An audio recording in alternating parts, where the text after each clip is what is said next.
যাচ্ছে? আমাদের ছাদ থেকে কি দেখা যাচ্ছে? সর্ষে ক্ষেত? কই কই ওই যে ওইখানে দেখা যাচ্ছে, দেখো সর্ষে ক্ষেত। ওই তো সর্ষে ক্ষেত, হ্যাঁ সর্ষে ক্ষেত দেখা যাচ্ছে। এই তো এই তো ভিডিও করছি তো মাম্মা, ভিডিও করে রাখছি সর্ষে ক্ষেত। আর এইখানে এখানে আছে কি আছে? এখানে আছে মাটির বাড়ি। এটা আমাদের বাড়িতে আসলেই দেখতে পাওয়া যায় মাটির বাড়ি, আবার গোবরের লেপ।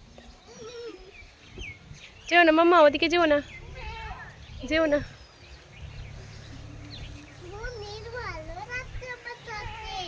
ভালো লাগছে ছাতে?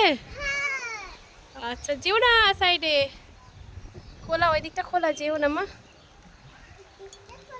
হ্যাঁ খোলা, ওই দিকটা খোলা। ওই যে সর্ষে ক্ষেত, ওই দিকটা পুরো ধান ক্ষেত, ওই দিকটা পুরো ধান ক্ষেত। হুম।